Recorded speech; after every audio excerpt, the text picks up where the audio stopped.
Petrol और diesel की कीमतें लगातार बढ़ रही हैं। दरअसल तमाम पेट्रोलियम उत्पादों की कीमतों में बेतहाशा वृद्धि हो रही है, जिसके खिलाफ लगातार विपक्ष सरकार को घेरे हुए है और आज दूसरा दिन था लगातार जब संसद में हंगामा हुआ और कामकाज नहीं हो पाया। पेट्रोल, डीजल और एलपीजी की कीमतों में बढ़ोतरी के खिलाफ लगातार दूसरे दिन संसद के दोनों सदनों में विपक्षी सांसदों ने मंगलवार को जमकर हंगामा किया।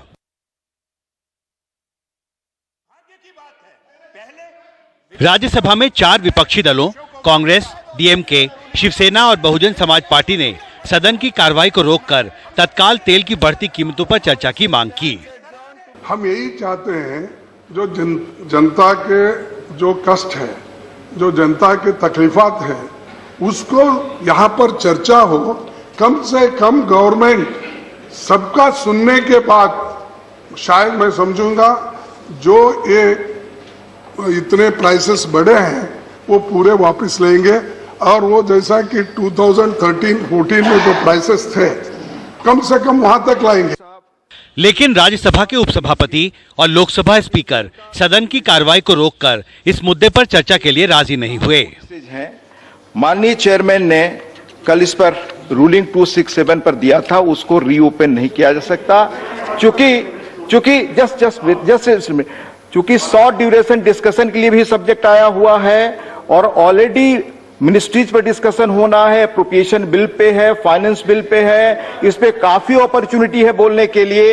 इसलिए आप सब जानते हैं कि चेयरमैन साहब की रूलिंग रीओपन नहीं हो सकती।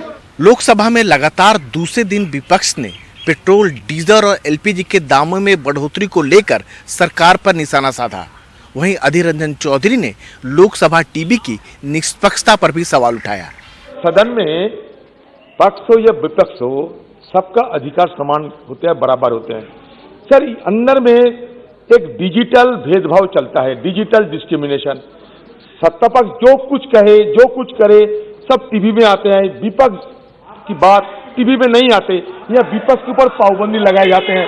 तो ये हमारे सब सदन में जो है, सब ये सदन की स्टेक होल्डर है, ये सदन की स्टेक होल्डर है। हम जो भी करते हैं पूरा ब्लैकआउट कर देते हैं। बोल रहे हैं विपक्ष के लिए ब्लैकआउट ये बंद होना चाहिए। माननीय कांग्रेस दल के नेता, क्या माननीय आप शोर दिखाना चाहते हो देश की जनता को, या हंगामा दिखाना चाहते हो, दिखाना चाहता हूँ? आप लोग भी थे। विपक्ष के लगातार हंगामे की वजह से सरकार के कई अहम बिल अटक गए हैं। तो मैं सर प्रार्थना करूंगा माननीय विपक्ष नेता से सर कि आज कम से कम इसको पारित करवाएं, बहस कराएं। और मैं आग्रह करूंगा माननीय विवेक तनखा जी से, इसलिए मैंने अपनी आरंभिक टिप्पणी भी नहीं की है, मैं आप सबों का उत्तर लास्ट में दूंगा, लेकिन आप आराम जरूर करें, मेरा आग्रह होगा सर। पेट्रोलियम पदार्थों की कीमतों में बढ़ोतरी के खिलाफ विपक्ष के हंगामे की वजह से लगातार दूसरे दिन संसद में कोई कामकाज नहीं हो सका। विपक्ष अपनी मांग पर अड़ा हुआ है कि दोनों सदनों की तय कार्रवाई को रोककर पहले पेट्रोलियम पदार्थों की कीमतों में हुई बढ़ोतरी के मुद्दे पर चर्चा कराई जाए, लेकिन सभापति और लोकसभा के स्पीकर इसके लिए तैयार नहीं हैं। ऐसे में ये गतिरोध जल्दी खत्म होगा, इसके आसार फिलहाल दिखाई नहीं देते। दिल्ली से राजीव रंजन और एन रवि के साथ हिमांशु शेखर, एनडीटीवी इंडिया।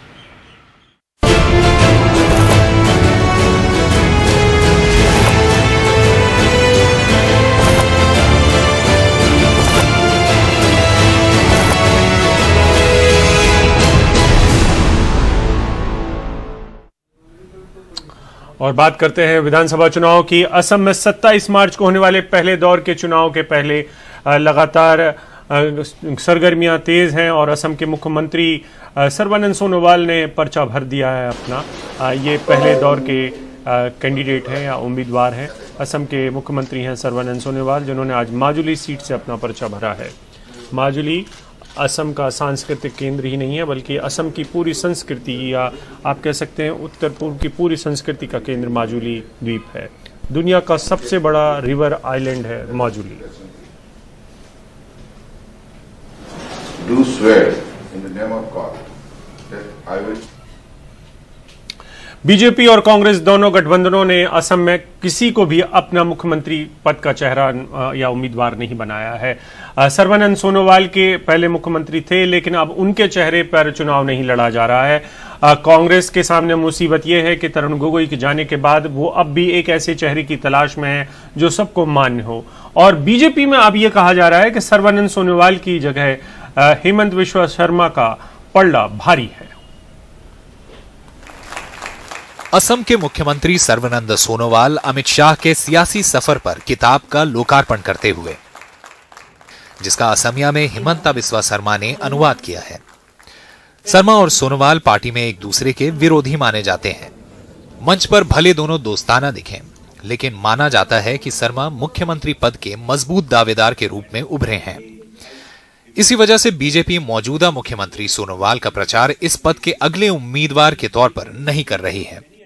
जब सरकार नहीं रहता था तब मुख्यमंत्री का उम्मीदवार आगे रहता है, जब सरकार रहता है तब मुख्यमंत्री का उम्मीदवार डिक्लेयर नहीं करता है। इलेक्शन होने के बाद पार्लियामेंट्री बोर्ड ने डिसीजन लेगा और हम लोग का जो सिस्टम है, जो पार्टी ने जो डिसीजन लेगा वही डिसीजन का आधार है एक मुख्यमंत्री होगा। दोनों नेता इस बात को बहुत तूल नहीं देना चाहते। It is up to the party. इसका फैसला पार्टी का संसदीय बोर्ड करेगा। Why you are worried? आप हमारी पार्टी को व्यक्तियों के आधार पर न देखें। ये संसदीय दल का विशेषाधिकार है कि अपने उम्मीदवार का जब चाहे ऐलान करे। हमें दिल्ली से ऐलान का इंतजार करना चाहिए। कांग्रेस के गठबंधन ने भी अपने मुख्यमंत्री के उम्मीदवार का ऐलान नहीं किया है। तरुण गोगोई के दिनों में वो पार्टी की सिर्फ अगुवाई नहीं करते थे असम के चुनाव में, मगर वो पार्टी के चेहरे थे। मगर उनके देहांत के बाद पार्टी ने अभी तक असम में कोई नया चेहरा आगे नहीं किया है। कांग्रेस में तो कभी मुख्यमंत्री के उम्मीदवार का ऐलान नहीं करते। जब तरुण गोगोई थे तब हालात अलग थे। हमारे विधायक तय करेंगे। मुख्यमंत्री पद का ऐलान न करके बीजेपी उम्मीद कर रही है कि राज्य में उनके शीर्ष नेताओं की गुटबाजी फिलहाल थम जाएगी। लेकिन क्या सोनोवाल को मुख्यमंत्री का चेहरा न बनाने से विपक्ष को एक हथियार नहीं मिल जाएगा? गुवाहाटी से रत्नदीप चौधरी की रिपोर्ट।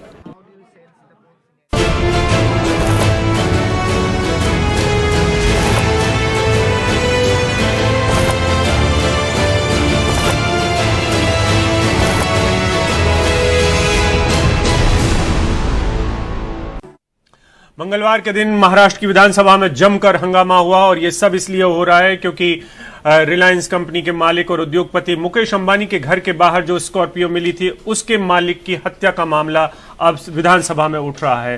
पूर्व मुख्यमंत्री देवेंद्र फडणवीस ये सवाल उठा रहे हैं कि आखिरकार सचिन वजे जो कि इस पूरे केस के जांच अधिकारी थे, उनका इससे केस से क्या लेना देना है और उनकी अब तक गिरफ्तारी क्यों नहीं हुई है, क्योंकि सचिन वजे के ऊपर मनसुख की पत्नी ने इल्जाम लगाया है कि वो उनकी गाड़ी, जिस गाड़ी में स्कॉर्पियो में जिलेटिन पाए गए थे, वो पिछले 4 महीने से उनके पास थी और कुछ दिन पहले ही उन्होंने वापस की थी। मनसुख हिरेन की मौत के मामले को लेकर मंगलवार को महाराष्ट्र विधानसभा में जमकर हंगामा हुआ। पूर्व मुख्यमंत्री देवेंद्र फडणवीस ने सरकार को घेरते हुए मनसुख हिरेन के पत्नी के एटीएस को दिए गए बयान का जिक्र किया और सरकार से इस मामले में असिस्टेंट पुलिस इंस्पेक्टर सचिन वजे को गिरफ्तार करने की मांग की। लेकिन ये ध्यान में आया कि सरकार उनको बचाने में लगी है। उनको बचाने के लिए ठाकरे सरकार ने एड़ी चोटी का जोर लगा दिया। ऐसी कौन सी जानकारी सचिन वाजे के पास है कि अगर वो बाजू हो जाते हैं और उनको अरेस्ट होती है तो उस जानकारी के कारण कौन कौन तकलीफ में आ सकता है। मनसुख हिरेन की स्कॉर्पियो गाड़ी 17 फरवरी को चोरी हुई थी।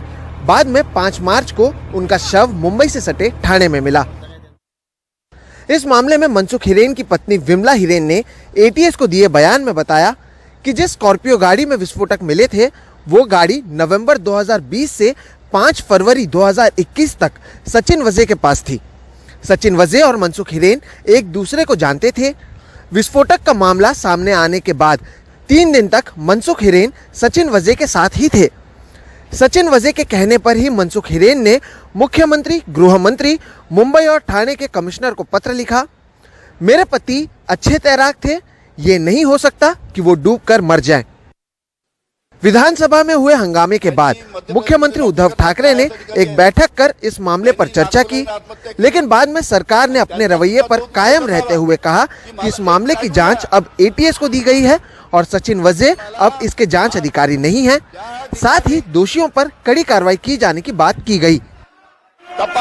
मानसुख हिरेन मामले की जांच एटीएस कर रही है। इसकी जांच में जो कुछ सामने आएगा उस पर सख्ती से कार्रवाई की जाएगी। एक अधिकारी का नाम आ रहा है, चाहे सचिन वाजे हो या कोई और, उन पर कार्रवाई की जाएगी। इस पूरे बजट सत्र में विपक्ष महाराष्ट्र सरकार पर हावी होता हुआ नजर आया। बजट सत्र के शुरुआत में जहां संजय राठौड़ को अपने मंत्री पद से इस्तीफा देना पड़ा, तो वहीं सत्र खत्म होते होते मनसुख हिरेन के मुद्दे पर सरकार बैकफुट पर खड़ी हुई दिख रही है। मुंबई से कैमरा पर्सन राजेंद्र दयालकर के साथ सोहित मिश्रा, एनडीटीवी इंडिया।